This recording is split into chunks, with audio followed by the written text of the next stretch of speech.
ladies and gentlemen. Welcome to the Paranormal Portal. I'm your host, Brent Thomas, and we are here on this fine Saturday night. And by we, I mean not just me. I'm not alone here. My good friend and co-host, Mr. Don Longbeard, is joining me into the studio here. Check, check, check. Hey, I'm live. Check it out. Wow. Check it out. Check out my melody. All right. Well, welcome, everybody, and I hope you guys are having a great weekend. Things are rolling right along here. I'm still getting hammered by this cold. I feel like doing nothing but sleeping, but I couldn't miss this.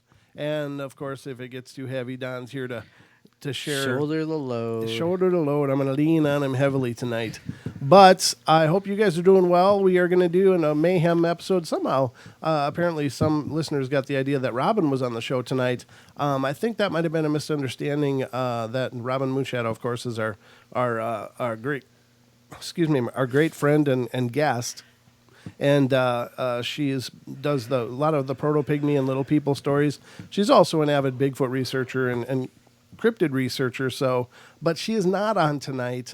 Just so you know, when I was talking about that, I was talking about Friday's podcast that we released, and it was right. Don and I discussing the little people as a way to kind of set the stage for Robin to come on the podcast in the near future. I just wanted to introduce the listeners to the concepts, and Don and I hope did an okay job at that. I think it was, it was a lot of fun. I thought it was fun to do, yeah. Yeah, definitely. exactly. It was a good conversation. We had a good time doing it and stuff. But this one we didn't inadvertently stream. We actually recorded it.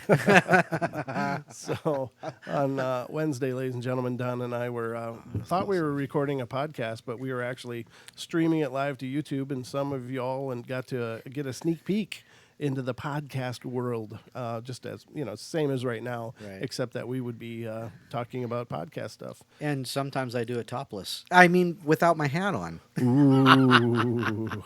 This is a family show, ladies and gentlemen. I can't be held responsible for what my co-host does.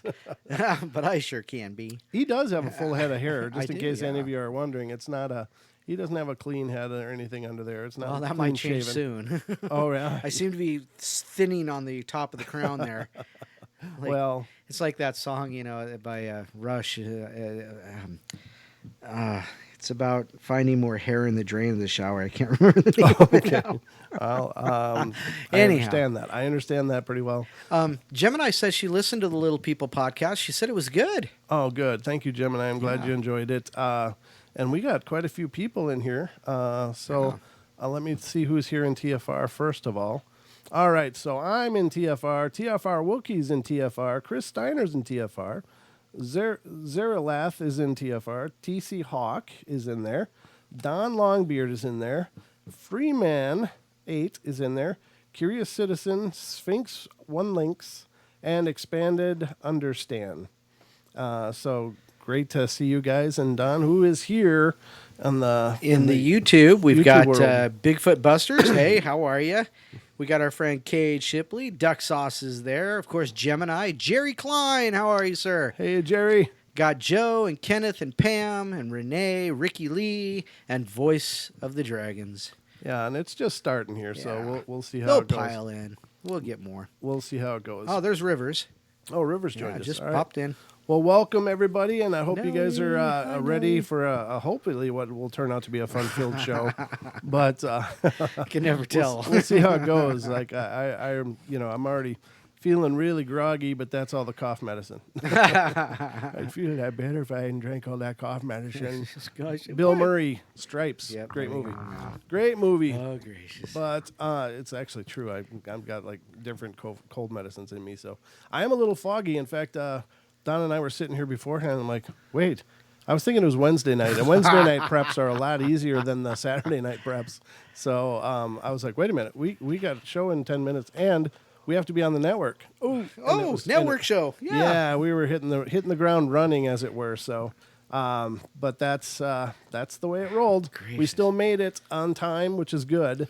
And so we're going to do some mayhem stuff. And right off the bat, I wanted to... This doesn't necessarily qualify as paranormal, but it is actually. It does actually qualify as paranormal completely, as it turns out. Now I got to find it, of course. Where in the hell did I put it? Me and my tabs. Oh, here it is. 15 tabs on the Here computer. it is. So in Florida, ladies and gentlemen, home of course, the Everglades and lots of beautiful swampland, Disney World, and apparently 11-foot alligators that can enter your home at will, and drink your wine. So dare they? I know. So this is what happened in Clearwater, Florida. An 11-foot alligator invaded a home in Clearwater, Florida by smashing its way through a low window on Friday morning, police said. Police and trappers safely captured the intruder. No injuries were reported. The homeowner told Fox 13 that she woke up to noises in her kitchen at about 3 a.m. Wow, that's creepy. And she said the kitchen table was destroyed and that it appeared the gator got into some wine. So it was all sauced and having a good time. But there was damage to the walls, she also said. So I'm wondering if this person has like a cat or a small dog or something, because I think these alligators don't just randomly like, hey, I'm going to go in here and check it out. I mean, they are predators. And so I wonder if the homeowner has or had a cat or something else that might have drawn that in. I just can't imagine it being as tenacious as trying to push through, the window and such. So I'm not sure. It busted the window. Oh, God, your father smells of elderberries. Your mother smells of elderberries. Yeah, exactly. I know. It was right the first time. Anyhow, that's funny though. He just broke his way in through the window. Yeah, that's amazing. And ladies and gentlemen, please keep the chat room happy and peaceful. I have no interest in people airing laundry in my room, so definitely keep it show related or just go hang out somewhere else. This isn't your home. This is our home, all of us. So anyway, let's. I guess they got the gator out of there and everything was happy. And 11 foot. That's pretty big though. That is a big gator. I don't know nowadays. Well, I don't know how big they get normally, but I think they're like usually 8 or 9 feet. Isn't that the modern, say within the last 50 years, I think the largest was like 19 feet, but there have been reports of 35-foot gators, but those are years and years ago. You don't generally find them that big anymore at all. Right. Well, I don't. Yeah, that's probably true. But I think that there's been some studies that were done, and I don't know how accurate they are, and I don't even know the specifics about it. So I'm really kind of talking out my tail on this one. But I'm pretty sure that I heard some people, some researchers claim that wildlife was getting more aggressive. Oh, no surprise there. Well, yeah, I think so too. Because imagine the amount of expansion and deforestation and stuff there. I mean, we're essentially in a lot of cases, in a lot of places, pushing them to the brink of either they become an active part of our world in that they start preying on whatever's going on in our world, right? Or we learn to leave them in theirs and give them room to be there.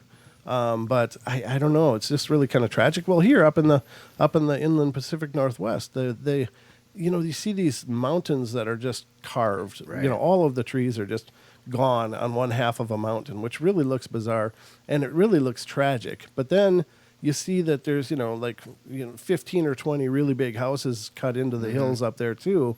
And what do people expect if you put a house out into the wilderness? What do you expect to happen there? Bigfoot to come and knock on your door and say, "Move." Yeah, exactly.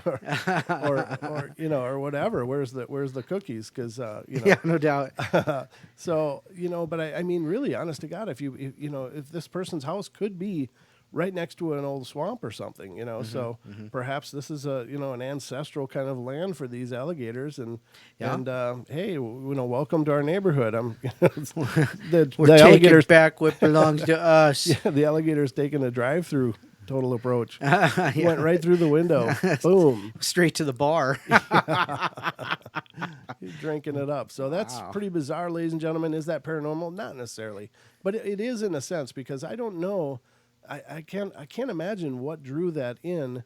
And I don't know that alligators are real, actively conscious things. I think that they're obviously and have an energy or whatever. But I don't know. I often wonder about animals. How acutely aware are they, or are they just mechanical in that I need to eat. I need to. No, I'm not talking about dogs and cats Right, and, no, just- and domesticated animals because Right. they clearly are, Basic very intelligent. necessities, yeah. For Right. them. It's just these Program, yeah. other things, like an alligator, for instance. I don't know how big the brain pan is on these things, but Right. I'm betting it's probably dinosaur-like Right. in the capacity of the brain, because they basically are dinosaurs. Right. So I don't know, ladies and gentlemen, but without knowing a whole lot more about that story, I guess that's about all we can say. But Timberwolf in the YouTube chat says alligators can get up to 35 feet, but most just have 4. Yes, I can imagine that. Because when he first told me about it, he's like, "Did you hear about the 11-foot gator?" I'm like, "It had 11 feet." Oh, you mean long? All right. It's exactly what I thought when you mentioned that. I was like, that's what? funny. And that's one of those things. Again, like the humor of those things kind of goes over my head for some reason. Like I don't catch some of those really, really silly things that I should, and I don't know what's wrong with my head, but I was like, oh, but most only have 4. Gotcha. That's clever. Very well done. Well done. Oh my. So now there's another story here that I thought was kind of cool. It's getting out there into the kind of like, wow, could this Yeah. really be real? But apparently, ladies and gentlemen, there's a Russian boy who claims he's from Mars. He baffles experts with his claims. And I'm going to read just a little bit about this. This is coming from thechive.com. And it says, have a tinfoil hat at the ready. Now might be a good time to put it on. Russian native Boris Nice job. Kiprianovich. Yes, Kiprianovich. das vidanya, comrade. All right, Kiprianovich. I got to get into the Russian speaking Yes. tempo or whatever. Kiprianovich, yes, has spent his life baffling both scientists and professors alike with his extraordinary claim that he was born on Mars.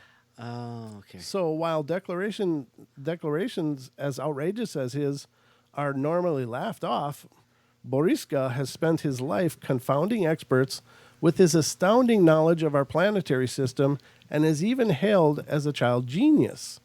Wow. So he's not just, licking windows. I mean, this kid is really smart, too. I don't mean to put anybody down by saying that, but you know what I mean? He's not a special needs kid like, hey. Like me. Well, yeah. You're, Don't agree. I'll leave y'all? that. I'll leave that there. His mother, who is a doctor, says Boriska showcased he was different just weeks after he was born by being able to hold his own head up unsupported. And she also claimed he began speaking when he was just several months old and could read, draw, and paint when he was just 1.5 years old. His nursery teachers also claimed to have been floored by his superior language skills, writing ability, and remarkable memory.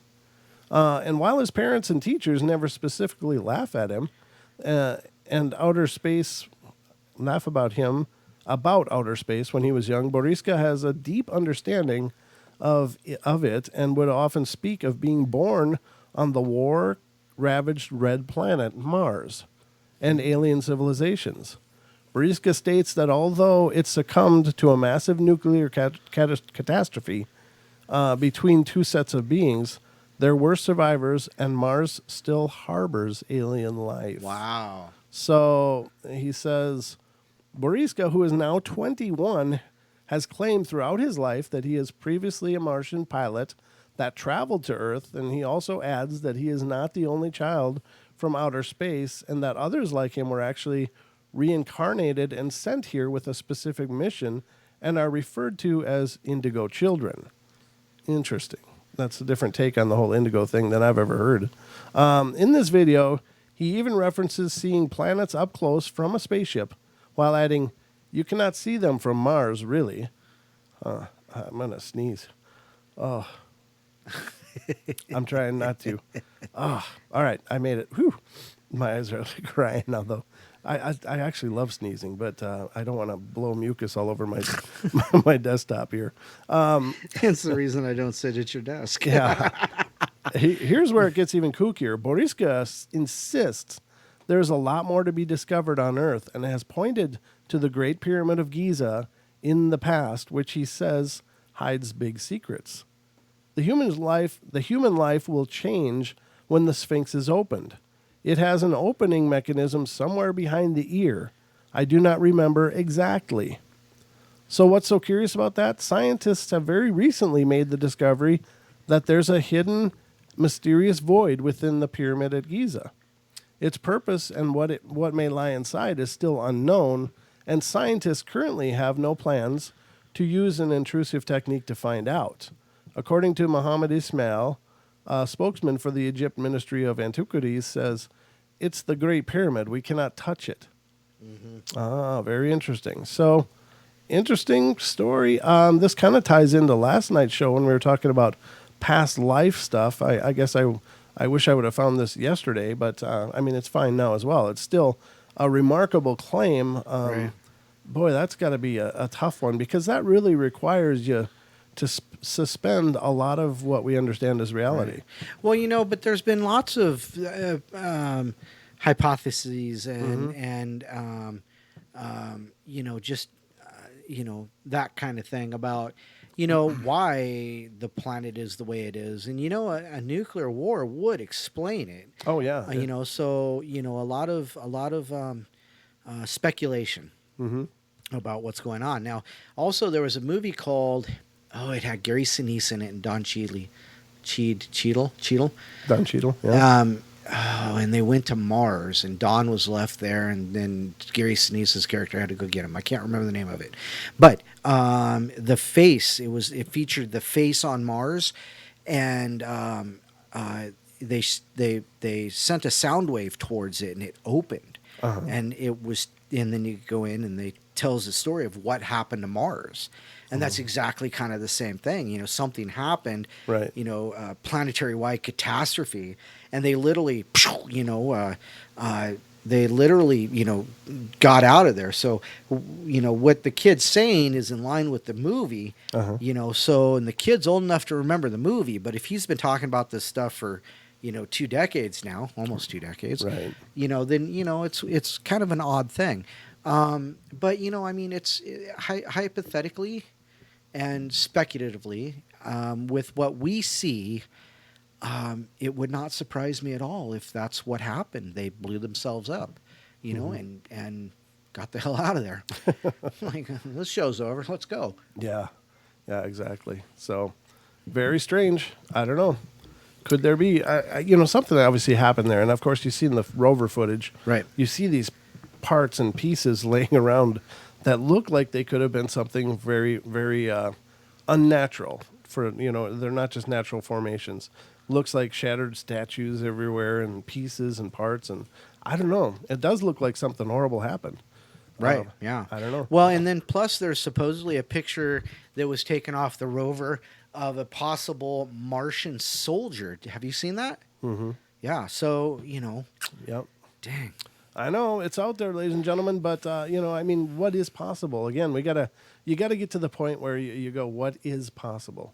What isn't possible? And when you look at it, if you're going to look at it, and Dan Pruitt did a great job of explaining this. He goes, if you're going to look at things purely scientifically, truly scientifically, you have to accept all possibilities until you can disprove everything and come to only one conclusion.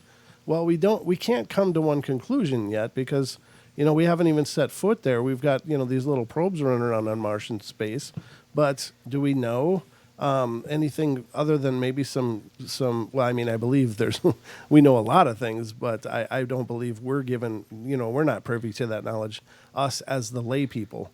But I think that if in truly scientific terms, you can't rule out anything until you can rule it out. Right. And so that's what people need to remember. I know that some of these claims can sometimes feel like, what in the world? But, honest to God, it's all still on the table until it can be absolutely categorically removed. Right. Scientifically, so the scientific community shouldn't be, casting. Dispersions. I'm saying a lot. Sorry about that. But I'm trying to think on my feet, and I got like cold medicine head. So, it's just exactly. they dismiss it just because it doesn't fit into a paradigm. Well, to be truly scientific, you've got to suspend your own paradigm, Right. Because otherwise, you are not researching things correctly, Unbiasedly. right? Yeah, exactly. You're not an unbiased observer or researcher at that point, because if you already have predisposed suppositions, then you're probably going to find things to reinforce your predisposition, Right. and you're going to ignore things that might contradict it because it's your supposition. So I know I catch myself seeing some of these claims too and going, wow, really? Right, But then again, I got to remind myself everything is possible. Right. And it's certainly, not the scope of the show of the Paranormal Portal to tell you what is or isn't possible. I will tell you if I have hangups or confusion about some things or questions, but I still don't close the door on anything because I just don't know. Right. I came across something a while ago. I don't remember who it was that posted it, but it said, "What kind of a believer are you? Are you a believer, a skeptical believer, or just flat out nope, nothing happens?" And I call myself a skeptic all the time, but I have to admit that I'm more of the skeptical believer. Right. Because I know I have a really good idea that there is something out there, something bigger, out there. And, but I need the proof to, I need some proof to Sure. show it to me, Right. And like when we investigated that blind, that possible Bigfoot blind up there, there's no kids up there, and plus if a kid or even an adult was bending those 4 or 5 inch saplings over and not Yes. breaking them, then that was pretty darn good. Yeah, it was Mini Musings that posted that. Yeah, and so I mean, I don't see the biggest bear of a man pulling 4 or 5 inch round saplings. No. From 20, 25 feet up and not breaking it. Right, and and it's bending all the way Yeah. down to the ground. I mean, it's like an Right. arch. Yeah, it's arched. It's not just a quick top bend or a crimp. Right, exactly. So I think there might be something out there, and Right. that is that that kind of stuff brings me closer to believing it. So I will call myself a skeptical believer because these things I know in general are not possible. Right. Yep. Now here's the neat thing that Duke just said. He said there's two kinds of unknowns. Yes, he did. Known unknowns and unknown unknowns, and that's exactly right. It's like it's a paradox. But I mean, you can't just categorically dismiss something because it may not feel comfortable to you. Right, exactly. So Yeah. I think that's the the true researchers come at it, being open to accept any conclusions Right. if they're available, but not start out dismissing Right. certain angles because it doesn't fit. Right, it doesn't fit the paradigm. Right. And the paradigm is the bias. Yes, exactly. That's the thing. People have to remember your paradigm is a bias to somebody else's paradigm. Right. And so therefore, if you're not being open-minded or at least healthily skeptical, but yet open to the idea, then you're not being non-biased. So there you go. Duke also says, I'm a skeptic until I see it, or a lot of evidence for it. But if you can entertain an idea without, but you can entertain an idea without embracing it. Yeah, well said. That's true. Very That's well true said. too. But I don't think Duke's necessarily a flat out skeptic. I think he's more of a skeptical believer as I am. Oh, but for then sure. again, I mean, When- you yeah. call yourself anything you want. And I do- I'm a potato. I do believe that a fair amount of skepticism is still important when you're Yes, reviewing absolutely. evidential things because Right. evidence has to stand up to scrutiny, and if it can't stand up to unbiased scrutiny, then it's not evidence. Right. It's a claim. It's supposition. Right.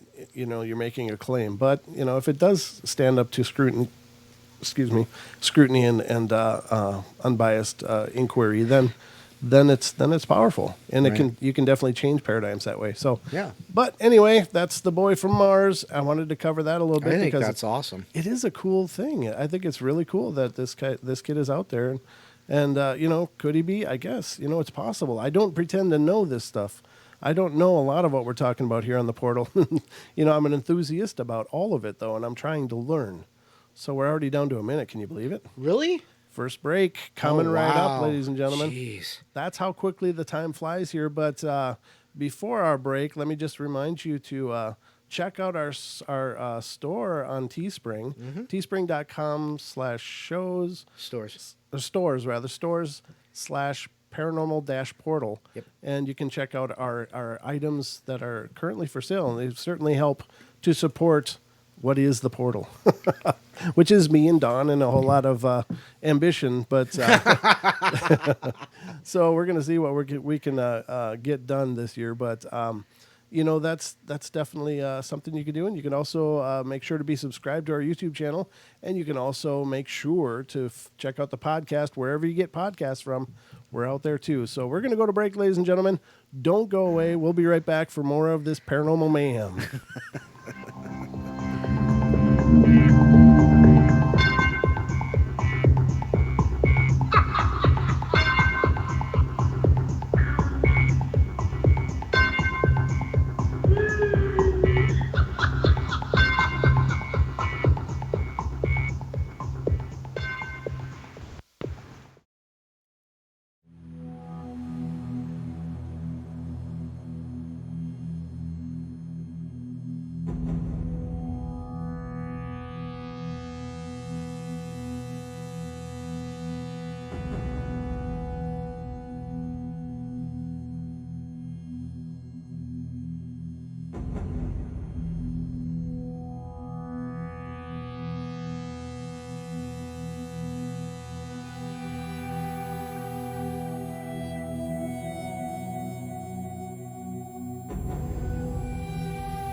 All right, ladies and gentlemen, welcome back to the half hour number 2 of 4. We were just starting our half hour number 2. So just to let you know where we're at, you are here. This is the arrow. With us. You are here. If you want to be more here, call here. To those of you on YouTube, you can see me pointing up at the number. So, if you want to call and be a part of the show, please do. Please feel free. The call-in number is 720-923-0500. Again, 720-923-0500, and you can be a part of the amazing conversation and enigma of the Paranormal Portal. 2 of 4 half hours, River. Well, you thought we were going for a 4-hour show? Half hours. No, well, we almost went for a 3 on Wednesday. Yeah, one of them was inadvertently streamed. But, yeah. Oh, man. Wow. Special shout out to Miss Deb Varner, Stacy, Lori, Bama Bigfoot, William, I think I said, and D, don't forget D. So anyhow, they just joined us. Well, thanks for coming in, you guys. It's great to see you. And still got the crew over in TFR hanging out. There's a few of them. Yep. It's a low-key kind of night in there, but it's great to see you guys. Well, it's a beautiful Saturday. It is. Oh, and a shout out to Ken. Hope you're having you haven't seen you in a while because I know you're having internet problems and I know you got other things going on, but nice to see you, buddy. Oh, okay. And we, everybody take a moment and send your prayers to Ken for his dog, Ivy. She's going through a tough time right now, and we're trying to get her to bounce back. So send all your love and good vibes to Ivy, that she heals quickly, whatever's wrong with her. So anyway, we are doing a Paranormal Mayhem, which is pretty much what we do a lot of nowadays. it just all seems to go sideways most of the time anyhow. It does. Well, we we used to fool ourselves when we'd start with a plan. Right, yeah, exactly. This one's going to go great. We're going to talk about what we talk about tonight. Yeah. I don't know. I have no idea. Oh. It was a good show. Well, so many times we'd start with a plan. Yeah. And then we'd end up going somewhere totally different. And it's like, we'll just call them Paranormal Mayhems. When there's no guests, they're Mayhems. There you go. Because whatever happens. Whatever we discuss, and that's just cool, I think. So how do you have like 4 chats open and know who you're talking to? I just got 4 messages. I turned onto that page and got 4 messages. So I'm actually closing them. I can't talk to 2 people at the same time without screwing up the messages. I hope I didn't send that to that person. Oh God, I know. You ever been doing that? Like you'll be having an argument with your girlfriend, and then you'll be also texting a buddy, like your mom. Yeah, or buddy. God dang it! Yes. Don't you talk to me like that? Oh, yeah. Sorry, Mom. Yeah, exactly. And you end up saying something, and it goes to the wrong person. So, yeah. How do I spin this? Sideways. Go sideways. Yeah. Reverse. Oh, yeah. Hold on. I want to do this little thing over here. Is that too much? No, I think it's cool. fine. If you hear a little humming, ladies and gentlemen, it's just there's a our ceiling brains. fan. It's the 3 gears in Don's brain. It's heating up. Watch out. No, we got a ceiling fan rolling because it's getting balmy in the studio, and we haven't even hit the summer heat yet. Yeah, no doubt. So I don't know. I don't know what it's going to look like, but it's just going to get sweaty up in here. We might be doing it topless. You might be doing it from your house too. Gemini says, I remember when Don was a little shy on air. Oh, yeah. You mean like when I was choking to death the other night? You were choking to death? Well, yeah, when we found out we were live Oh, streaming. yeah. Almost died. Yeah, that was crazy. I don't know. It was one of those, there was a time. Yeah, there was a time. one of those silly things. Of course, if you guys really want to know, I can queue up Brent's first show. Talk about nerves. Yeah, that was a tough one. I mean, it was my first show, and it was a 2-hour show. So I went to 1 hours after that for a while. But, I mean, it was just 2 hours, and I thought I had enough material. And, my God, it went on air, and I just panic read through all 3 hours or 2 hours of material in 20 minutes. And I'm like, oh, God, what do I do? What do I do? So that's the definition of a mayhem show. that was the original Mayhem. Yeah, absolutely. So it's always been in the portal. I was wondering, I found this thing called An Essay Towards the Vibrations of Apparitions. And it was written in like 17 1790, something like that. Okay. And I really wanted to talk about, but unfortunately, I have to behave because Virginia's granddaughter's listening. Sorry. Oh yeah, we will definitely behave. But What is Have anyway? what is what? Yeah. What is Have? Who's behave? What's that mean? Who is this Have person? That's like, I know. Sorry. But I really want to talk about that, but I've really got to break it down and read it and break it down, because it really it's an essay that was written a while ago, and there's like 154 pages. So it's not like I'm just gonna like skim through and get some speaking points, but Right. I wonder these people who have these encounters. We talk about shadow people specifically being drawn, or at least I do, being drawn to negative energy, and how purging that will not necessarily keep them away, but it won't attract them. But you also talk about, when we talk about it, the vibration that we put out can bring them to us or call them to us. I believe so. So I'm wondering, where is that? If we're vibrating, they say somebody who vibrates at a low frequency draws negative things. Somebody who vibrates at a high frequency brings positive things. Mm-hmm.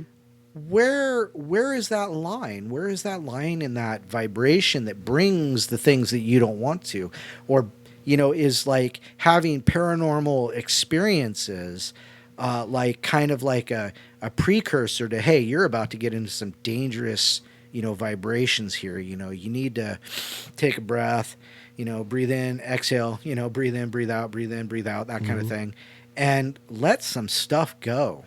You know what I mean? Mm-hmm. So, well, sorry, go ahead. Go ahead. I think you got to take into account that, you got to protect yourself. I mean, even being an enthusiast, I suppose, you can resonate things into existence because, if you're constantly researching and thinking about these things, you're sending energy, and could perhaps create a beacon of sorts to yourself. Right. But, there's things like, shielding and psychic defenses. Yeah, but those are things talismans. That's great. But what if if you experience yourself needing those things a lot, I can, because I do. But I mean, well, not necessarily, preventative, but needing those kind of things. No, I think you do. Everybody needs. Now, here's the thing, and this is something even Jeffrey Seelman was talking about when he was on the show. He's like, when people talk poorly of another person, even if they're not even in the same area as that person, you are sending that negative energy towards them, and it will have an impact on the person that you're talking about. Right. If you're, putting someone down, right, that negative energy is going towards them because it's energy follows intention. Right. It's a universal law that, so having the idea of shielding and protecting and, creating a boundary and a barrier for yourself, I think everybody needs it. Especially as emotionally supercharged as everyone is nowadays. Oh, God, yeah. It's like, everybody's walking around just wound up so damn tight. Right. And, I think you have to learn how to protect yourself, how to shield. If there's crystals you can carry or, some kind of symbol that's, of your faith or belief. And of course, mentally casting a bubble of light around yourself. Right, right. Those are all, methods of shielding. So, well, we've talked about before, if you're in a spot where you just seem to be banging your head on the wall and you just keep, you doing what you do, you get what you get, you know? So, when you find those places, I mean, what is your vibration like? I mean, do you get, as I asked earlier, is having some out of the ordinary paranormal encounters, is that the line? It's like, dude, you need to start, being more positive and having more light encounters. I mean, I guess that's kind of a self-answering question in the sense that, if you throw out those negative things, but and then you can throw your you can throw your vibration at other people, whether it be in, negative talk from that other person or from you to someone else, and cause them to need like the protections and things like that from you, or Right. the negativity that's surrounding them Right. due to somebody else. Right. You know, but at some point, doesn't that person who's casting that negativity, doesn't that come back? When does that come back and bite them, or do they just accept the fact that they live like this? Well, they may not know better. I mean, Well- some people just love to be negative. I mean, that's where they find value. Maybe they were raised that way or whatever, but it does come back to them all the time, and that's probably reinforcing their own negativity and keeping them negative.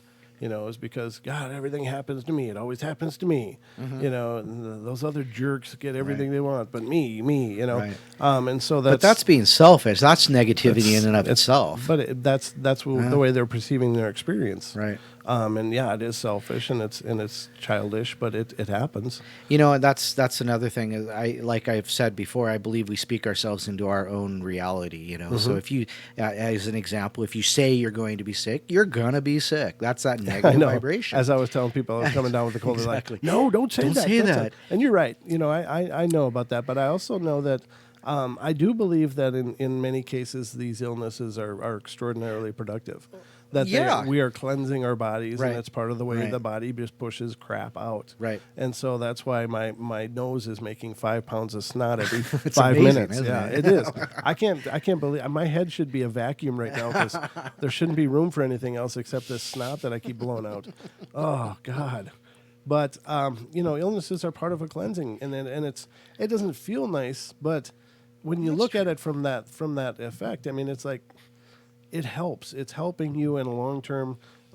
Perhaps I'm pushing out a whole lot of toxins right now that were polluting my system and causing me long term problems, and also I've come to understand that there are some cold viruses Right. that Yeah. will attack cancer cells, and have been known to actively attack tumors and things like that. So I figure, well, clean house in case there's any in there. Well, yeah, and that's another thing too, is you might and the with that along those lines, then they say that it used to be that if you get one strain of cold, your body will fight it even faster next time. So not necessarily building immunity, but building the way to deal with it faster. A resistance. Yeah, it's resistance, exactly. Yep. So, but then again, let's look at, what's happening around the world with these super viruses and super bacteria. Right. But no, I think I think the vibration has something to do with it. So I'll get into this I was looking at the screen. I was like, what was that in the corner of your screen? I was like, there's this your arm? orange thing. And then I realized, that's my arm. It's like, hey, how are you? So, definitely, so I'm going to read that treatise he wrote, that essay, and see if there's anything that I can certainly bring to the table regarding that kind of thing. Yeah, cool.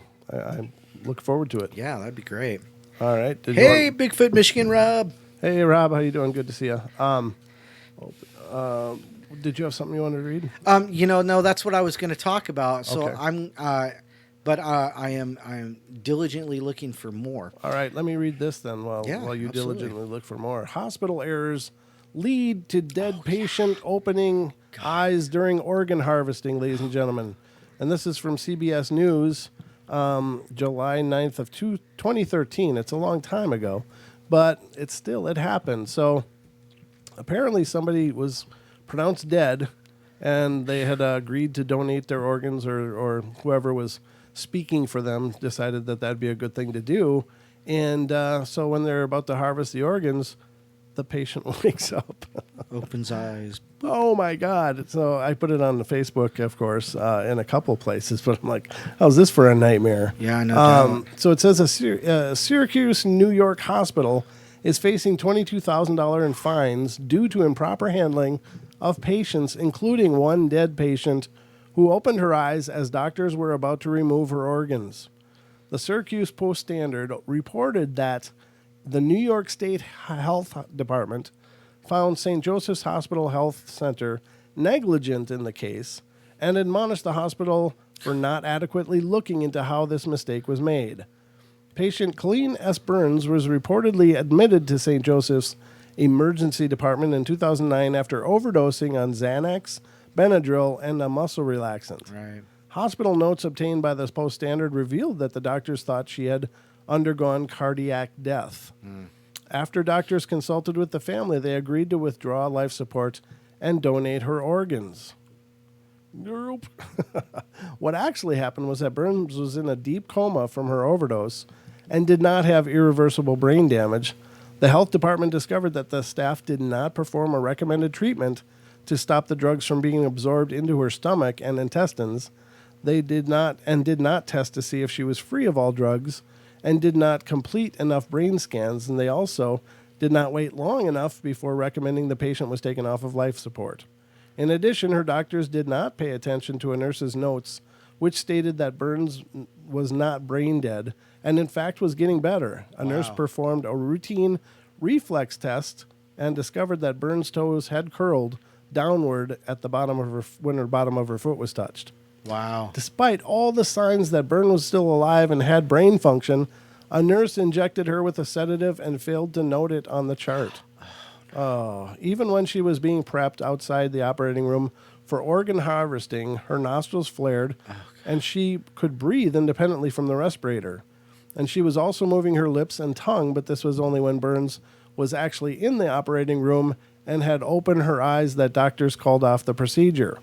Wow. Dead people don't curl their toes, said Dr. Charles Whiteley, a national known forensic pathologist out of New Jersey who reviewed the case for the Post-Standard and said, and they don't fight against the respirator and want to breathe on their own. The hospital's quality assurance program did not complete. What kind of quality are they assuring? I'm not sure. Did not complete an objective peer review and root cause analysis until the Department of Health stepped in. And in fact, there was no review at all until the health department made a surprise visit. Wow. That resulted in a one-page document that said the mistake was made because of perception differences. Lucille Coos, Burns' mother, told the Post-Standard that the hospital never told her why they almost had removed her daughter's organs while she was still alive. They were just kind of shocked themselves, she said. It came as a surprise to them as well. Coos added that her daughter was so depressed that the incident did not make any difference to her. Right. And she did commit suicide in January of 2011. Wow. The hospital told the New York Daily News that it regretted what happened and had contacted the family to try to rectify the mistake. Wow. So how much of a nightmare would that be?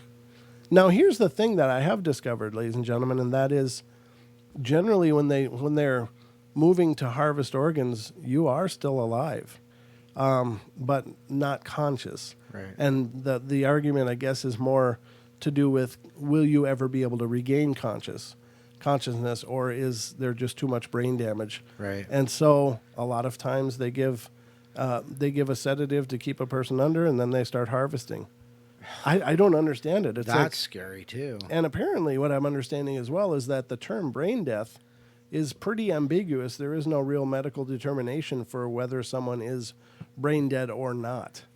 And so I don't know, but I think it's a wonderful thing to will your organs to be used by someone else if you're not going to be using them anymore. Make sure I'm dead But, first. Yeah, I mean, there's got to be a huge checklist to make sure somebody's not coming around. Yeah. I don't know. That just terrifies me. I couldn't imagine. I think I'm just going to revoke my donor my donor badge. When I die, I'm going to donate my body to science fiction. That's about all mine's Rodney worth. Dangerfield, great line. Wow. So, yeah, crazy news, but Right. I can't tell you what the hell that would be like. Wow. William in the chat says, how do you make that phone call to a grieving family? Hey, by the way, your kid's alive. I don't know. Yeah, good point. I mean, that's a hard thing. The last discussion they had was, is it okay to harvest the organs? Yeah. And then it's like, oh, wait, never mind. Sorry, we made a mistake. April Fool's. She's still alive. But that's not somebody who wanted to stay alive anyhow. No, I understand. And That's that's the tragic unfortunate. part. I mean, that's really the big tragedy to me, is that obviously this person was in so much pain that they just wanted it all to stop. And that's horrible and just such a sad, tragic thing. But the fact that she got that second chance. Right. I mean, she was, for all intents and purposes, considered dead. Right. And if she hadn't opened her eyes, they would have been digging out parts of her. But she got that last minute. It's like the governor's call on when you're going to the electric chair. It's like, hey, the government pardoned you or whatever. Or and it's like that. And then for her to turn around and just do it again. Finishing the job. Yeah. That's really, really tragic, and I'm so sorry to hear that. Wow. Hey, the screen behind us, it's not moving. It isn't, is it? It is not. We don't have the full effect going, ladies and gentlemen. That's strange. What did the BDRP? I'm not familiar with that one, but says, I like the setup these cats have. Why, thank you. Let's get it all set up first. Let's finish setting it up. What is it? Complimentary of the studio. Oh, who said this? The BDRP. Where's this comment? It's right there. Oh, appreciated, Sir Duke. I'm missing it. Oh well, that's okay. Oh, that's nice. I just like to read them too because it's like cool. I like to reread them lots. Still not running. I turned it off. Oh, you turned it off. Yeah. Oh, okay. Yeah, I just turned it off, so it's just the background scene now because it's locked up for some reason. But the laptop's working fine, so I don't know. Something just got haywire on that deal. Oh God, Stacy just said I need to remove my donor stuff. I don't want somebody harvesting my internal goods. And I understand. It's one of those, creepy things. I want to. I mean, but I don't know how good my internal organs are going to be. My eyes are shot. My ears are shot. So, but whatever's good. Will it away, but make sure I'm ready for the grave. Yeah, exactly. Good gracious. Well, and the other thing is, and there's a curious phenomena that's been known to happen too. So this one incident is I heard about years ago, and I thought this was really crazy, and it is. The story is that somebody got a heart transplant, and this person was like a health food nut, exercise nut, and all this stuff. And their heart was just had a defect and was wearing out. They were on the donor list. Right. Boom! They get the call. The donor was ready, and he got a heart. They put the new heart in, and suddenly the guy is saying, "I got these unbelievable cravings for chicken McNuggets." And was going to McDonald's like every chance he got to get some more chicken nuggets. Yeah. He's like, I don't know what the hell's wrong. I don't like to eat like this, but I can't help it. I really want chicken nuggets. Is that a haunting? So they were able to track the donor and found out that it was a teenage boy that was in a car accident, but his favorite food was chicken nuggets at McDonald's. And he would eat them all the time. So what the hell, right? All right. Yeah, is that not a little bizarre? Wow. Now, it's an apocryphal tale. I mean, I can't prove it. Right. But I had heard that years ago. I thought it was in an article that I read, but I could be mistaken. Right. But well, there was a really interesting movie. God, I wish I could remember the name of him. It was Will Smith, and he was going around and impersonating like IRS agents and things like this to get into people's houses to interview the people. And then come to find out that I give away a lot of movies on this show, don't I? Spoiler alert. But anyhow, so he was on the donor list and he was feeling bad because he was in an accident. His fiance had died in the accident, and he was feeling bad about it. So his way to atone for it was to find people in need of certain things, made himself a donor, and then made sure that after he was gone, that these certain people got them. So he interviewed them and said, yeah, this guy's worthy of this, that, or the other. Woody Harrelson was in it too.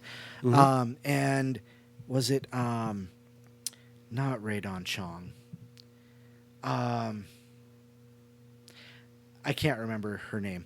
But so anyhow, he ends up killing himself, and the guy who gets his eyes, Woody Harrelson's character, and the girl who got his heart met up, because the girl who got his heart was actually kind of like his girlfriend in the movie. Not really girlfriend, but he was, there was a love interest there. Oh, nice. But they met each other, and they were like, it's like they knew each other because they had, a part of this person. So interesting. You know, is that kind of, you know, what kind of thing would that be? Would that be, you know, precognizance, or, you know, like in this situation, is that you know, due to the kid's love of chicken nuggets? You know, Yeah, exactly. You know, it's So it's some kind of transference, 7 yeah. pounds. Paisley says it was 7 pounds, and that sounds right. That was Julia. Said 7 pounds, isn't it? Well, Julia said it, then Paisley said it, and then Julia okay. said it again. So it was Julia first. Okay, Julia wins. But oh yeah, way up there. Yeah, she says that way up there. But yeah, it was a great movie. But it brings the idea, you know, is that possible? Is that That's the bell, though. Wow. And it's time for our hour break, ladies and gentlemen. But don't go away. We'll be back for lots more of the mayhem that we like to dish out every chance we get. So we'll be right back. Don't go away.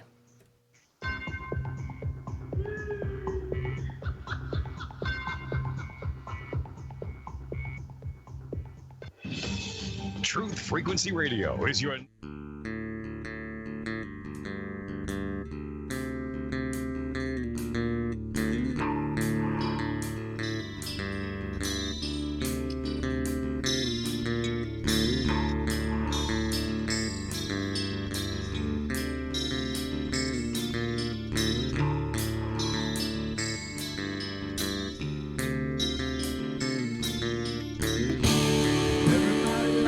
Play their games.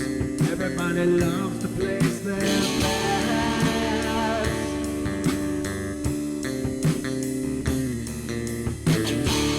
They don't understand the price I paid. They don't care to comprehend.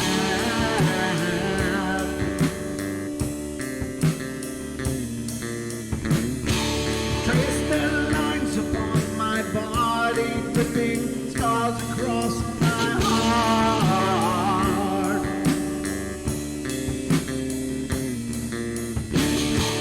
Raging anger pours inside me as their lies keep falling apart.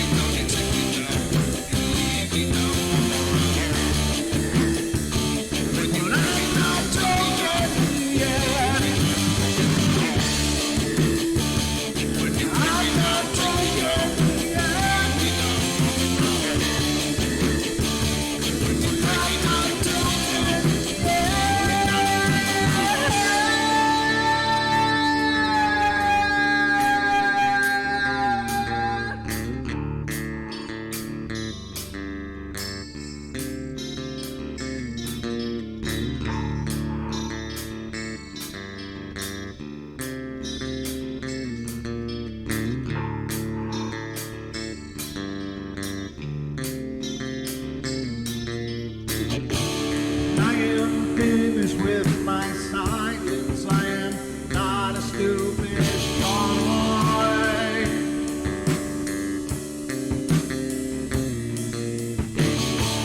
No more breaking me with kindness, just you dance upon my joy.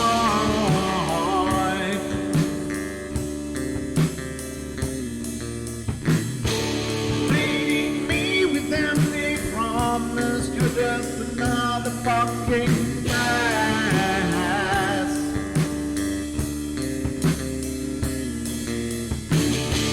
Taking off the slice of my sanity, just make sure that you're well fed.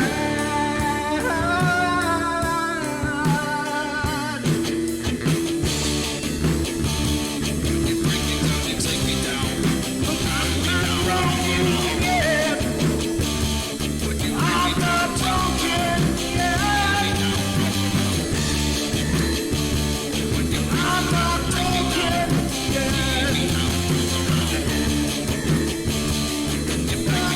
talking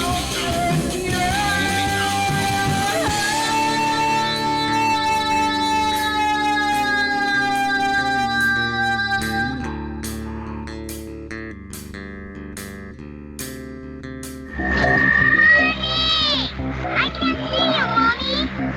Where are you? I've never sensed anything like it.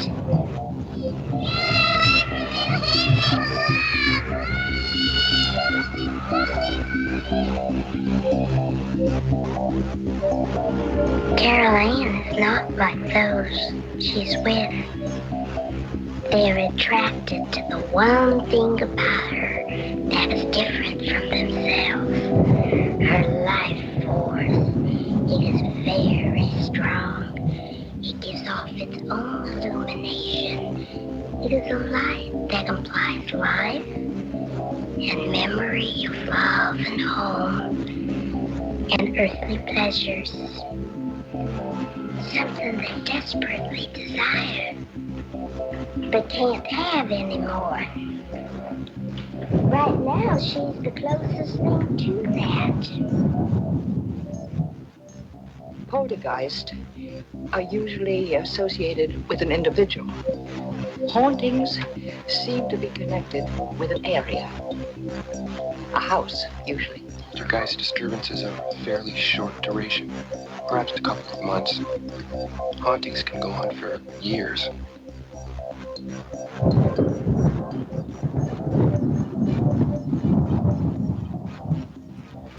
All right, ladies and gentlemen, hour number 2.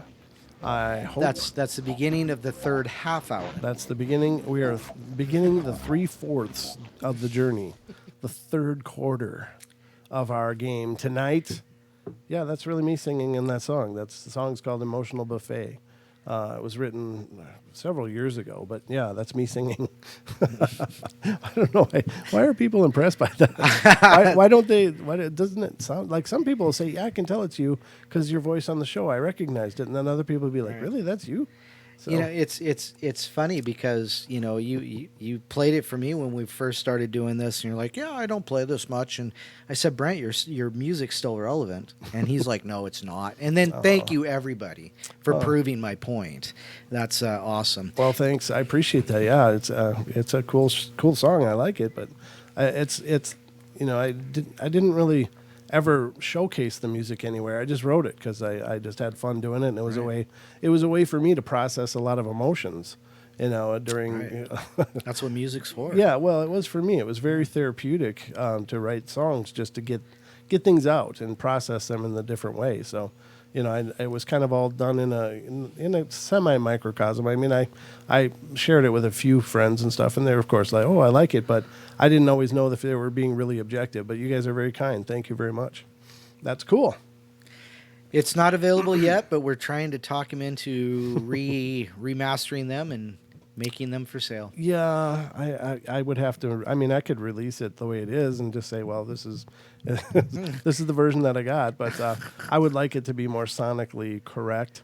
That was just a quick record in a home studio long ago. So anyway, Yeah, and as for everybody who gets creeped out by that break segment, that's an awesome segment. It really is. yeah, it's a pretty tense video that we found when we were putting all that together. And it's amazing how many people say, "Oh, this part freaks me out. That part scares the crap out of me." Blah blah blah blah. But you know what? The Zozo Ouija board session freaks me out, and the Japanese lady or the Asian lady. Let me say that the Asian lady in the store freaks me out too, because that is creepy. That is creepy when you think about it. Well, I've seen a few videos like that, and I don't know if those are just staged or not. But it makes me wonder: could a being set a trap like that? Like That was an elaborate trap. Yeah. I mean, I've seen one where a guy grabs like a milk out of a convenience store fridge and like totally does the same kind of thing, but it's like he gets through it on his own. Right. But it appears like in the Asian one, there's like the guy that's kneeling on the floor in front of her doing this and touching her. I believe that's a Shinto prayer to cleanse her. Right. And from I don't know if it's what you would call that, a Shinto priest or what, a practitioner anyway. Practitioner, yeah, definitely. But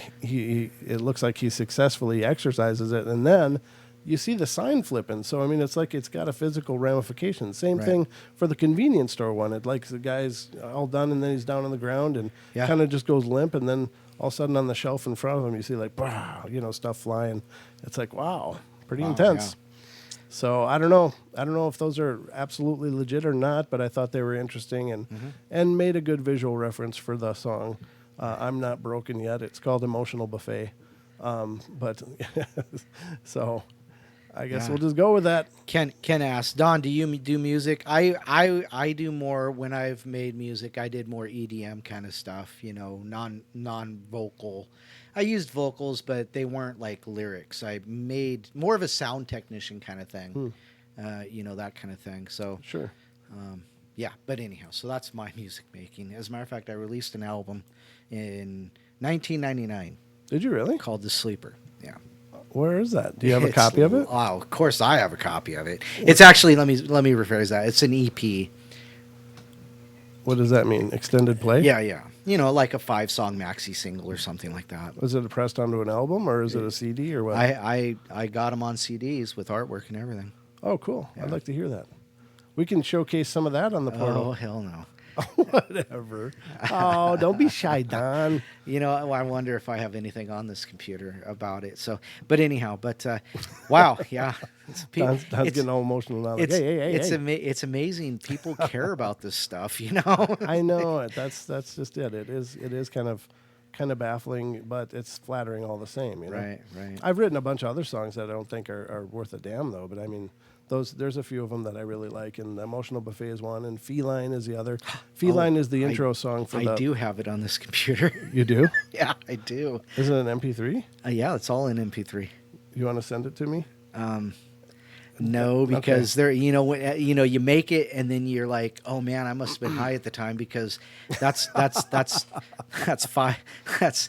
a 5 count, not a 4 count. Oh, you did 5 7 times or Oh something? my god, it's like, wait a minute, here, let me do this. Let me send it to Brent. We'll see what we can do here. So I'll put it up on the laptop for you guys. I'm kind of curious now too. this is just kind of a, dang it. I've really never shared this music. There was, like I said, I did release it to a, like the University of Washington, radio station. But so let me get it here. Well, you released it to a university radio station? Yeah. Oh, and you're worried about us? What? You're not worried about releasing it now, are you? Oh no, it's mine. But I mean, I released it so they could play it. Oh, I gave yeah. them permission. But to they play it. wanted to. That's what's cool. I mean, that's a good Let's good see, open in sign. location, copy full path. Let me go to FB. Is that where we're doing it? FB? Yeah. I'm going to pass it to you through Okay. Facebook. Oh, derp. All right. Here I am in Facebook. On my Brent Thomas page, and I'm waiting for it, Don. Yeah, I'm waiting for my computer to speed up. They just worked on our internet here, ladies and gentlemen. It's not the internet, it's my computer. No, I know, but the broadband connection is really a lot faster. I did a speed test on it. Really? And it's, remember before it was like 70 to 80 down? Right. Now it's 100 Wow. plus. Wow. And nice. up used to be like 7, 8 up. Now it's a full 10 up. So Oh, wait a minute. we got a more solid connection now, ladies and gentlemen.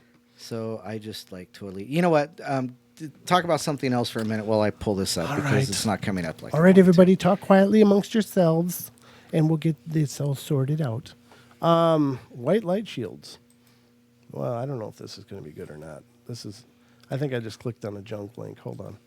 Damn it. I got to watch out for that. All right, here's one. Let's see. Do ghosts really exist? I don't know. I don't think there's any question about that, is there? This one's called My First Demon. Let's see what this is. We don't cover a lot of demonic stories, and No. a lot of For that good is reason. a lot of that is by design. I just think it's, demonic stuff, of course, is really dark and heavy, and it carries a lot of liability with it. I think. Now, there's a belief if you name a demon, you are actually calling it to you, Right. And so that's why I always avoid using demonic names. What was that? What was that? Oh, Duke said something. I told that story here on Paranormal Portal. I don't know what he was referring to. Oh, yeah, he did. He did. Talked about his bike being hit by something. Yes. And he couldn't see it. It was invisible. That was wild. So let's hear this one. It says, I'm only 14, but it's ever since I was little, I've had a connection with paranormal incidents. And over the years, it's gotten worse. It used to be I would just see friendly spirits or this old woman I'd never seen, and later to find out she was my great-grandmother. But ever since I turned 10, I can communicate with spirits. Well, a few years ago, my mom, dad, and me had just moved into a really nice apartment. I got my own bedroom and bathroom, and everything seemed perfect and happy. My favorite thing about my new bedroom was my mirror closet. Well, about a month after living there, I'd completely changed and was no longer this happy, smart kid. I wasn't even me anymore. I was more depressed, and I felt like dying. And I was failing every subject, and I had extreme attitude, and there was only one person I could talk to and would understand me, and that was my newest friend I had just met that year. Her name is Alice. I told her what was going on, and she said that she felt negative energy around me in my room. I assumed that I just hit a bump in the road and I would get better, but it was getting worse, and I had Alice spend the night practically every other day and weekends, and we decided to make a ghost video one night just as a joke. But when we watched the video, we overheard a deep older man saying, "Get out, and stop," and then static. We hid under my covers, but that night I felt something was watching us, and all of a sudden I heard my mirror squeak, and I looked at it as it moved open and then slammed shut again. Wow. By this time, I was absolutely terrified and woke up my friend, and we just hung out in the living room till my mom got up. 2 months later, a different friend of mine I'd known for years spent the night. I was in a deep sleep when I woke up, and I knew the spirit was back. I kept saying, "Go away, leave me alone." And all of a sudden, the blankets ripped off my bed, and I was pushed back into a laying position, and I was being choked. I couldn't breathe. I was able to kick my friend and wake her up, and she woke up. I could breathe again, and I started crying, and I told her what was happening. Later that night, I felt like something was walking over my head like a cat, but my cat wasn't even in the room. I started cleansing my room and saying chants, and everything got better, but one night I got out of the shower and went to my room, and as I was getting my pajamas on, I looked at my closet mirror and noticed a man laying down on my bed and had a red and orange orb and laughing. I had just froze and started screaming and ran to my mom and cried. I finally told her what had been happening, just to find out she had some strange incidents too. My dad said her saw shadows, I think it meant she, by my room and wouldn't dare walk down the hallway that led to my room. I figured that my closet was the portal because of the incidents, and I had heard people talking in it. I realized I had my first encounter with a demon, and the guy that lived in my room before was a devil worshiper. My family and I have moved into a very nice, not haunted house, but I will never forget my first demon. Wow. So here's the thing, ladies and gentlemen. Now, the interesting thing is that mirrors can sometimes be portals. Now, not all mirrors are portals, but some of them can be, whether by intent or by accident. Mirrors were regarded by the ancient Druids as sacred things, and that are very special. In fact, they say the reason for the 7 years bad luck was because back in that time, it would take about 7 years of savings to be able to afford a mirror. They were extraordinarily expensive because they were handmade and handcrafted. There was no automation, so and it was a very precise art. So that was the idea of 7 years of bad luck, apparently. But they can be portals, and I don't think the portal's in the closet. I think that the one of the mirrors on that closet is probably the portal itself. So, wouldn't it be interesting if the 7 years bad luck was because if you broke the mirror, it released the spirit? Well, that certainly could be the case, but I think that would be scary. Well, that's a terrible idea. But, but I think if it's a portal anyway. It's a portal either way. Yeah, they're coming through and able to come out and do what they want and then go back in. But those things have to be sealed. Right. And there is some methods to do that.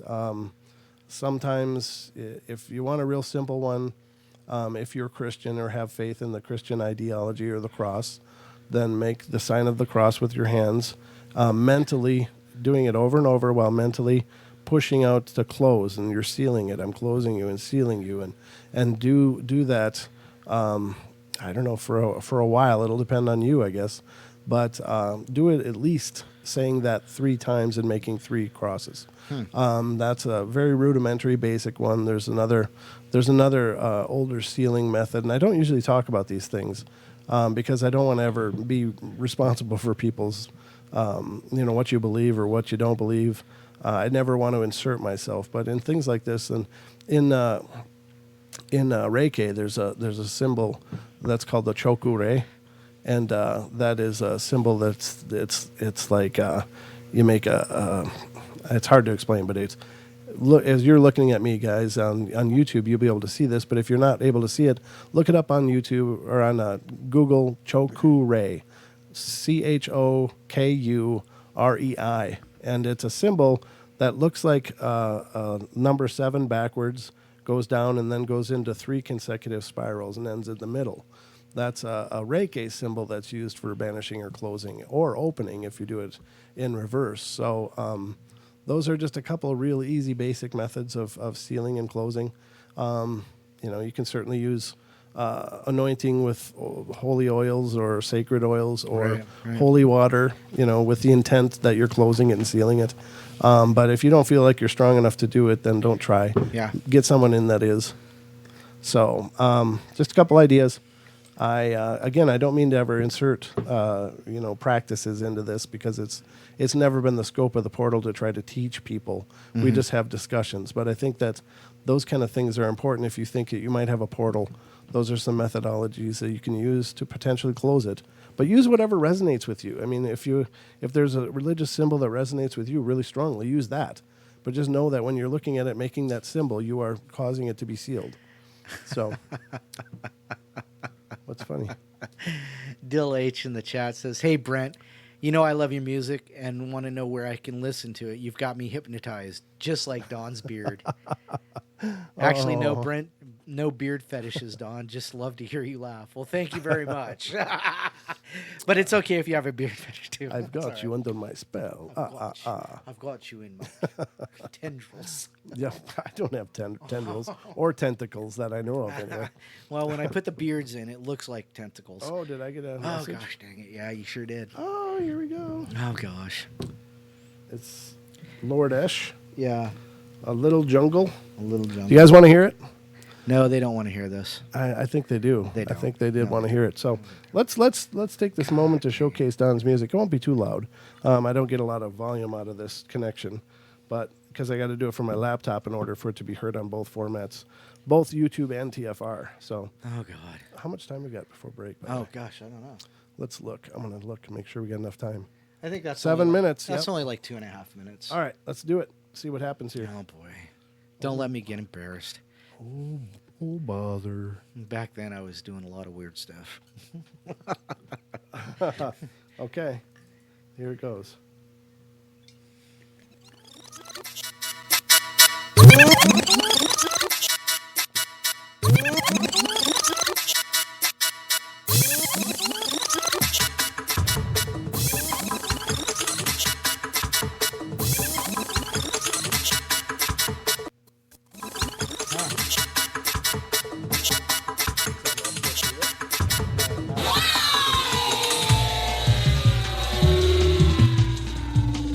I was into a lot of drum and bass at the time, too.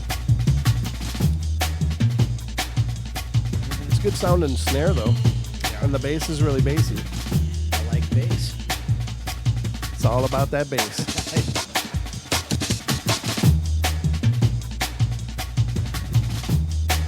This is kind of basic drum and bass kind of stuff. Yeah, it is jazzy, though, isn't it? Yeah.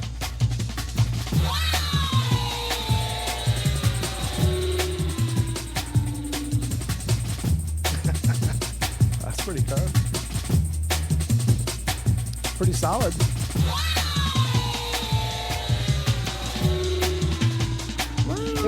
There's some. Yeah, you can hear it in there. The brushes, yeah. Orange Country Girl said, "My cat just ran out of the room." It's because it's called a little jungle. Just a little one. So well, that's really cool, brother. Excellent. Thank you for letting us play that, dude. Yeah. Very cool. I mean, it is. It's you know, it's that style of music that's, you know, a lot of club music and stuff like that. Right. House music. Yep, that was kind of my style, you know. Like I said, I was playing around with a lot of drum and bass. I actually have a song that needs to be remastered because I used sub bass and then I reversed it so it would pound. Yeah, it was great, but it came out really clippy. It clips really bad. Sure. And so anyhow, I'd have to turn that around again. But Excellent. Oh, there we go. That's it, ladies and gentlemen. That's Lord Esh, Don's alter ego. my other alter ego, one of the many. Don's got more personalities than most psych wards. All right, we got a call from Miss Diane Swagger. Let's see what's going on in her world. Hi, Diane. We got about 5 minutes left before break, but I'll get to you. And then Hi, I have to talk really quick. Like at oh no, you can talk. You can hold as well if you want. That's fine. There's no rules here. Okay. So, actually, Dawn, I gotta say, there was a time when I actually would have listened to that too. You know, Cool. That and the kind of music I would have listened to. Mm-hmm. Anyway, I was gonna say, you know, and several people keep asking me, when are you gonna do a show? Well, I have one I had one started, but I've had so much stuff. When I had all that stuff stolen, it really knocked me down quite a bit. Mm-hmm. I do have to ask you a question. I have some, for music, if I have something that is not a song I wrote, but it is a song I sang and my friends helped me play the music. I mean, we did it, but it was somebody else's song. Does that count? Can I get in trouble for that? What do you mean? If you wrote it and you organized, right? No, if you'd have to have some form of proof of permission, and usually that's by a release email from the person who wrote it. Right. Yeah. So you can. Yep. Ah, darn! Because I don't think that's going to happen. Oh. So, yeah, I don't know what to put. The one that you did hear that I did was loops. But I can only use that if I'm not charging money. It's a program I can only use if I'm not charging any money on the site for anything. So I can do music, but I can't. Yeah, I'm going to come up with something, though, you guys. Anyway, yeah, I don't know. I got to get myself. Last year, I was really intent on having my own thing going on, and it just kind of fell apart. And I'm thinking, what were my negative thoughts that did that? But no, we had a lot going on last spring. Mm-hmm. Oh. If you remember, we had a really rough last spring. Yeah, I remember, yeah.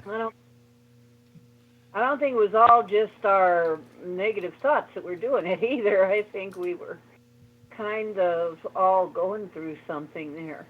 So I think there's really more than one thing involved with this. And one thing that I hate, I shouldn't say hate, see how that goes. But one thing that really bothers me that the New Age has influenced, and not that I'm against the New Age, but because we needed it, it's really old age. It's really, really old stuff. But okay, this is the thing.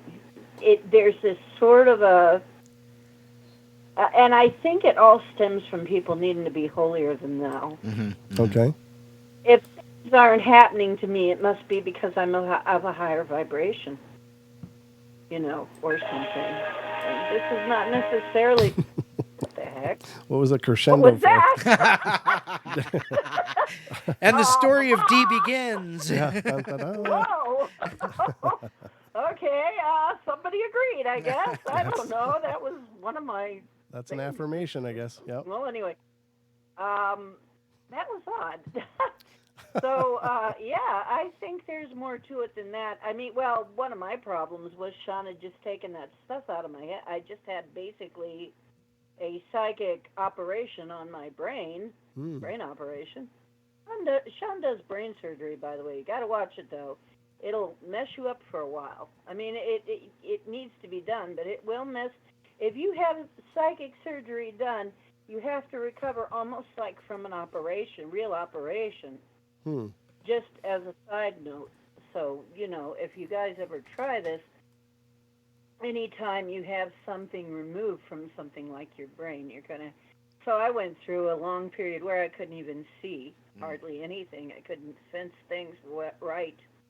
And I went through a very strange period, and that was when everything just kind of jumped on me. So, but yeah, I keep thinking we've got to get out of this. I've heard people say some very mean things. That's the break. So hold your thought. We'll come right back to you, Dee, when we come back on the other side. Don't go away, everybody. One more break and another half hour of the portal to go. So hang on to your seats. We'll be right back.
And we are live once again, ladies and gentlemen. Welcome to the Paranormal Portal. Remember, after the show, to stick around for Natalie Maraki's new show on TFR, iHeart, TuneIn, and TalkStream Live, which is Tarot Mood, and that'll be coming up directly following us here on the Portal. And if you're listening on TFR, iHeart, or TuneIn, and TalkStream Live. But after Natalie comes Jimmy Jean into the microcosm, so he'll be doing the magic that he does tonight as well. So it's a great lineup here on Saturday nights. So I hope you guys will enjoy all of the above, because a lot of great people, a lot of great talents, and a lot of laughs usually, a lot of good times. So welcome back, everybody. And right now we are joined by Miss Diane Swiger, who is on the phone. Welcome back, Diane. Hi, that's me again. Oh my goodness. That sounds like my line. Yeah, you and Don, would you go to the same broadcasting school? Oh dear. Well, I could. You sure could. No, actually, I did take some broadcasting. It's true. Oh. I did. Okay. And I had an announcer voice at one time. I wanted to go into broadcasting. I wanted to do voiceovers and things like that. And I don't know. That was just another thing I never got to do. Yeah. I don't know. I thought about doing that too. Wow. Another thing. But, okay, so I was going to say, I think I've even heard people say, when somebody's stuff gets taken, or they lose it or it gets stolen, I've even heard people from the New Age movement a lot of times say, well, they didn't respect the whatever, so it was taken away from them. I don't know about that either. I don't know if that's necessarily the case. Uh-huh. I do think, though, that a lot of bad vibe directed at you can influence your life. Right. See, that's what I think too. Yeah. I agree. That you're basically binding somebody with negativity in some manner, Right, yeah. just by having, bad feelings towards them. Yeah, I had somebody that was, and this was just an amazement. Anybody who knows me now, and actually knew me then, I couldn't believe this person had decided that it was me that was putting spells on them. Putting what? And spells. And they convinced everybody. They just convinced a lot of people. Were very convincing that there was something really wrong with me, and I was doing all kinds of things to them, and it was all in there. I had never done anything. I mean, several of my friends had said, no, you can't, I mean, this person would even call them up when, I was over at one of my friend's house and say, is she doing anything right now that could be a spell? Wow. And it was crazy. And yet she did get people to believe her, and it made a lot of trouble for me. Yeah. And that went on for a long, long time.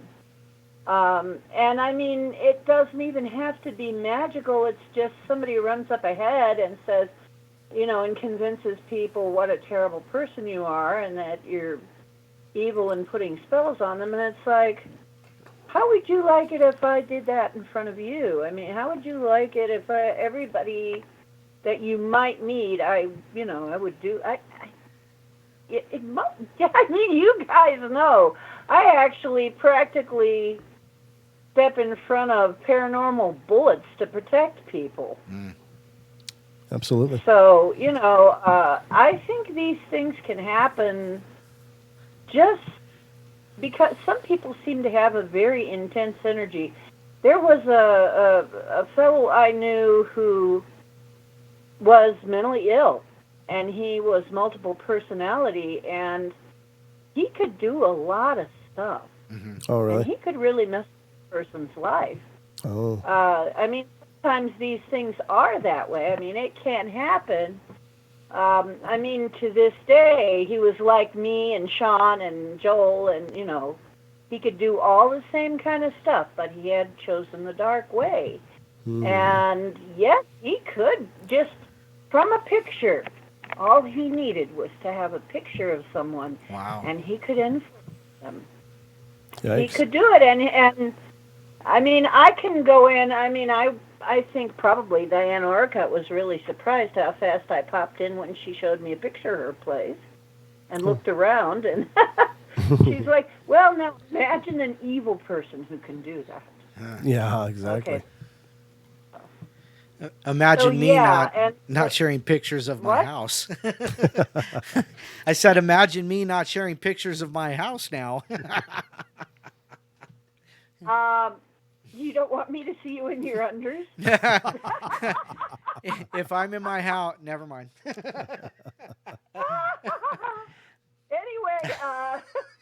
no, I wouldn't do that, but there are people who would. Mm-hmm. Yeah, this guy sure would. He would sure mess with your life if he could.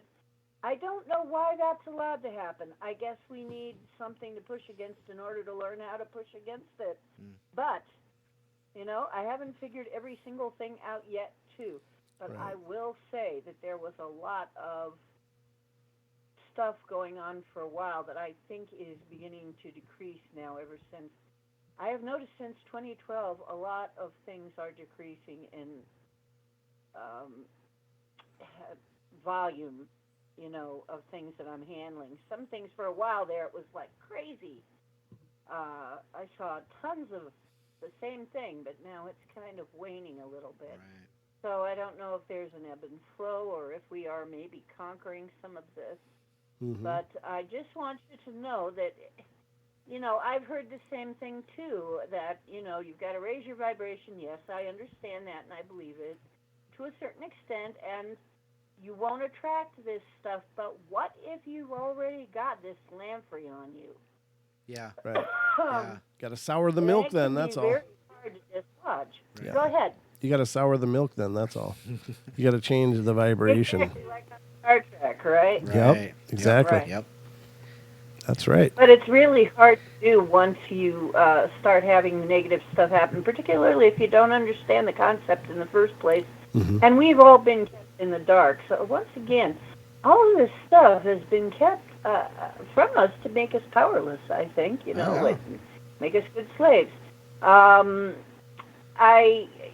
think that though we should be a little kinder and not judge people just because they're being beset, some people will go right ahead and judge people and say, you're being so beset because you're a thus and so. Well, I know somebody whose life is completely screwed up, but it's because of a lot of stuff that happened to him when he was younger. Right. It's very obvious that he's a victim of all kinds of things, molestation and everything else.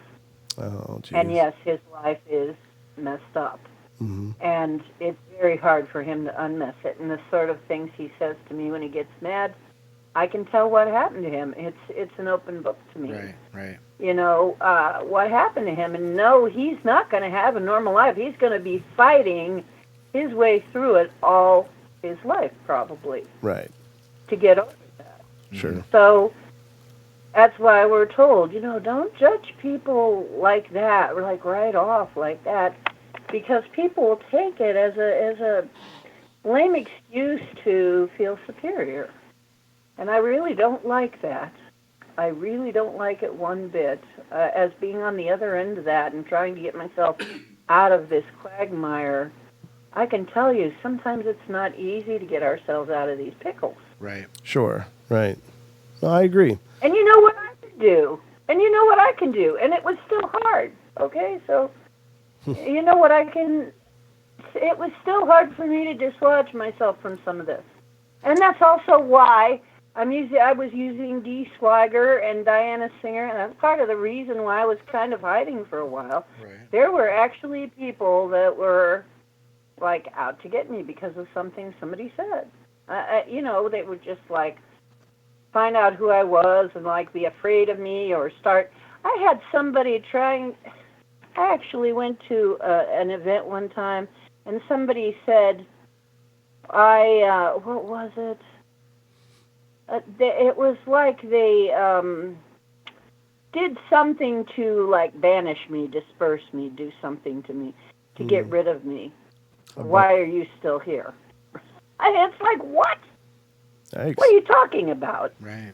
Yeah, that's creepy. So, Yeah, it's very creepy what people get in their heads, and and those of you who know me now are sitting there going, "Oh, come on now, you got to be crazy. Why would why would you ever think that?" Well, because I had a kind of a dark and a light side, and I guess I presented a lot of times. A lot of people associate the kind of energy I had with darkness, I guess. Yeah. I was sort of gothic. Oh, okay. It wasn't evil, though. Yeah, I was gothic for a while, and they automatically assumed that was going to be something evil, and I realized that was just my personality. I mean, when you're around death so much, I was around death a lot when I was growing up, and my dad was like continually dying from emphysema. That was his whole life. Wow. Or my whole life, not Right. his, but mine. Mhm. My whole life, all I knew of my dad is he was slowly dying of emphysema. And they were older, so I had a lot of people dying around me, and I decided that the best thing I could do was make friends with death, because he was all over the place. I might as well just make friends with him. And so I wore a lot of dark colors and so on and so forth. And then when I died and returned, I used to introduce myself. I used to find it very funny, but I guess I shouldn't have done it. I used to introduce myself as, "Hi, I'm undead." I used to tell people, "Well, I guess that makes me undead." And some people get wigged out by that. Ladies and gentlemen, Zombie D. Is this a zombie? Zombie D. No, D-zombie is somebody else. D-zombified is somebody else. De-zombified, yeah. Yeah, that's right. Well, that's Wow. cool, D. that's- I appreciate all your yeah, but- insights and thoughts. That's awesome. And thank you for calling in Okay. again. Yeah, just wanted to put my 2 cents. I always do that. I guess I call in too much. That's I all love you right. guys. Love you too. Love Have you a great too, night. D. Night. Okay, bye. Wow. That's cool. But that's like what I was saying earlier, change your vibration, and maybe those lampreys, like she said, will release it, like you mentioned, in Yeah. the Star Trek episode. I didn't even think about the Star Trek episode until you mentioned it. Yeah. And it's like, oh, yeah, So, but, it's just a matter of moving beyond and raising our vibration, as we've said, and we've intimated and things like that. And, just make yourself better. Somebody just said something. Somebody said something once that I remember, but I can't Wow, remember that was what they deep, said. Don. It was really deep. Whoa. Oh gosh. Somebody said something once. So, there's one time. Whoa. So crates. So great. So crates. Yeah. Keep yourself grounded. The negative. Yes, that's right. Okay, now Many Musing says stuff like that only has power over it if you give it power or give power to it. So allowing it to affect you. It's like the cold Right. thing. If you allow the cold to come on, then you're if you allow the negative energy to stick to you, then yeah, you're gonna carry it around like your favorite jacket. Right. Until but you were talking about this the other week, also about words and how they have power. And that cuts deeper than any knife or gunshot wound or anything. Trust me. But Dee was talking about her, this person she knew that, had these issues happening growing up and ruined the innocent child. And I always talk about that too. About how these horrible things happen to children and they carry it through their life. Talking from my experience, it is a hard thing to get out of. And it's something that you really, really have to analyze and say, okay, does this matter in my life now? Right. Does it matter? And, until then, until I released all of that, I was a bubbly, good kid. But I had a dark side that really weighed me down. Sure. Yeah. And until I got rid of all that self-induced guilt, it was my fault. It happened to me because I deserved it. Oh. I didn't, you don't deserve it. Let it go. Get away from it. Let it go. Flush it. Get rid of it. And then, that's when you start to realize that you can breathe again. So, but they are tough holes to get out of. They are, and one of the things that I was talking to a friend of mine, this is a while ago now, and this friend came from such a damaged place, such a really painful place. And, I could feel the pain that they were in was just as profound to this day as it was ages ago when they were a child and these things happened to them. And it was painful to hear the pain that person was feeling, or to experience it, being a bit empathic and such. And I told them, I gave them what I thought was good advice, and I hope it ended up being good advice, but I was like, what you need to do, because here's the thing, you can't heal if you're still in pain. Right. And you can't still be in pain and be where you are. Right. Because the pain is the past. And so if you're still experiencing that pain, you're still stuck in that past place. Right. And so what I told them to do, and again, I don't know if this is the greatest advice or not, but it was like, I want you to go sit somewhere quietly where you're not going to be disturbed. Close your eyes and start meditating. And as you're meditating and you get real relaxed and calm, I want you to go back to that point in time and go into the room, and I want you to stop that person from hurting the child. Right. And I want you to push them out, get them out, kick them out of the house, do whatever you have to do. Get them off of that child. Right. And then I want you to pick that child up and tell that child that the child is safe now. You don't have to be in pain anymore. You're okay. I'm going to keep you safe. Right. I'm going to put you in my heart and make you okay. You don't have to live here anymore. Now you're with me, and now we are one. And then to put that child into the heart and build a safe place in the heart for that child to live. Right. Yeah. So it doesn't have to be in that memory anymore. Right. And I don't know. I never did hear if that helped or not, but I hope it did. But if you're still living those moments, you're still then. You're not going to move past it. And it becomes, and I know profound pain. I know that it'll always be a part of you, but as long as you can recall it as a memory and not an agony, right? And that's, I think the distinction is that if you're still recalling it from a really deep emotional place, right, then you're still there. There's still a part of you that's stuck there, right, and you need to go get it and bring it with you forward, and so you can heal and have a bit of closure and move on. Right. So I just hope it helped. Yeah, as I read lots of general anecdotes for deep trauma. That's not to say that, some people, I didn't. I feel I beat it myself. Mm-hmm.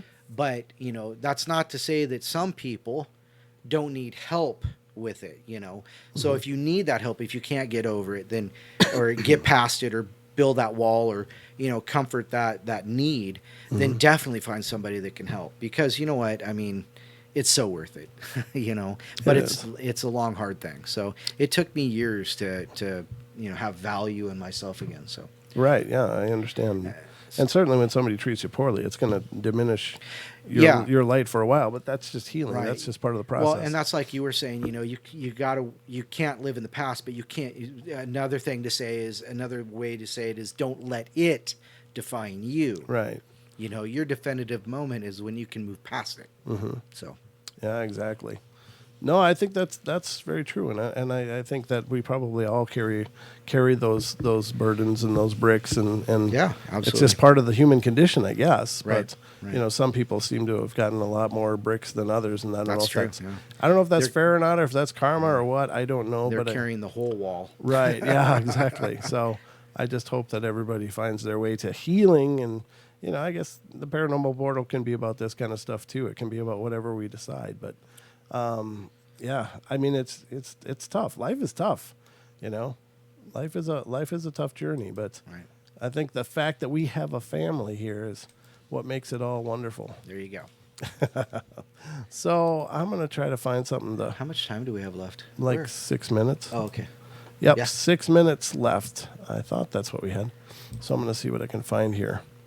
Ooh, wonder if this is good. Yeah, I'll see this one. I don't know how long it is, but I should be able to read it in 6 minutes, I hope. I'll find out when it opens up here. All right, so this is real. Oh, wow. I've been abused in my life. I know of no childhood. Wow. Synchronicities, Holy God. That's a little spooky. It's all synchronicity going on here. I just randomly grabbed this story. Holy Lord. Okay. All right. Anyways, I woke up in a very light room. Seriously. It was all like sunlight. I stood up and walked around and looked around, and I saw a cloaked figure in a corner. His cloak was a dark brownish, and all I could see besides that were his eyes, yellow. He motioned to me, and I followed out of curiosity. I believe it is a he. And there were 7 others like him, each burdened with finding their reincarnation and guiding them. And I listened well, and I looked up at 2:30 a.m., and I went back to sleep. This time I saw him with 2 others like him, but barely visible. It was in my old house with the new family. They were arguing, and I ran to my old room just like I remembered it, bed by the door, 2 hamsters, both died there, in 2 cages, and I had a breakdown and jumped out of the window. The cloaked man stood there watching. I screamed at him, and he did nothing. Nothing but acknowledge what I was screaming. I can see him beside me, watching me type. I call him Sinos, and he seems to accept the name, and I don't blame him. Calling him is weird.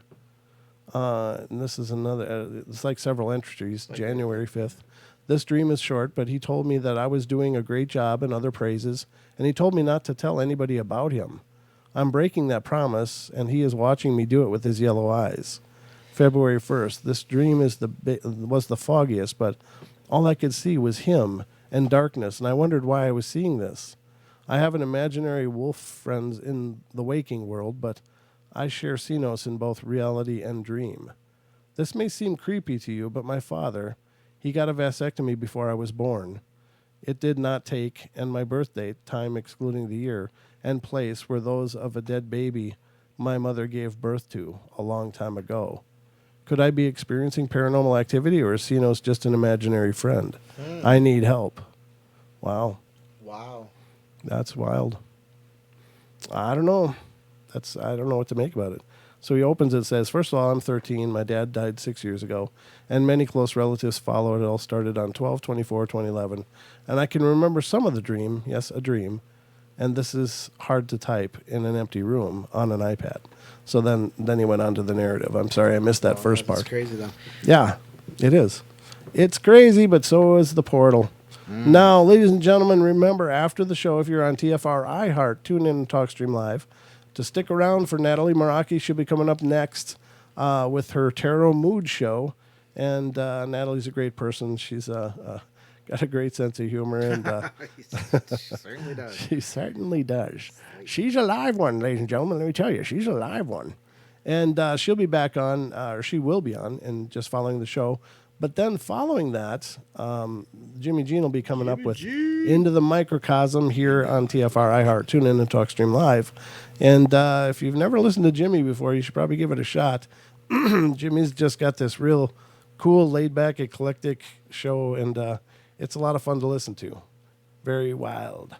I'm losing my voice here. You want to take over? That's okay, because we're almost done. Anyhow, remember, Paranormal Portal Radio at gmail.com. If you have stories you want to share, catch us on our podcast, wherever you get your pods. The next podcast is going... I don't know what the next podcast is, actually. I just produce them. He posts them. I don't know. But they will be available. Those are always available, of course, Monday, Wednesday, and Friday, wherever you get your podcasts. Look for Paranormal Portal. Otherwise, thanks for being here. It's certainly been a mayhem. We started out kind of loosey-goosey and ended on a kind of a serious note, but, that's the way it goes. Okay, Monday is Deb. Having Deb Varner a spiritual discussion with Deb Varner on Monday's podcast, so that'll be coming up Monday. Sorry, my voice just finally folded. Yeah, so Deb, your show's coming up Monday on the podcast, and it looks like we have we got the studios in the UFO. That wasn't the Witness, the one, yeah. And then for Friday, we've got Duke Sullivan with Brent with Duke Sullivan. So there you go. So it's going to be a great week for the podcast. There you go. Paisley Wild, Friday nights at 11 o'clock on TFR. You can catch her on her podcast, The Spaces Between. And who else? I don't know. I don't know That's either. about all I can say. I ran out of voice, ladies and gentlemen. So There you go. looks Well, like good I'm timing. done for the night. But thank you all. You know I made we it love this you. far. You know, as Brent always says, be good, be kind, and treat each other. Be well. nice. There you go. Take care of each other. Treat each other nice. I'll let him say it, Find the but he can't magic say in it. every day and find your voice if you lost it. And remember to laugh as much as you can. We love you guys. And I'll be back tomorrow night with the bedtime stories. And I'll see you later.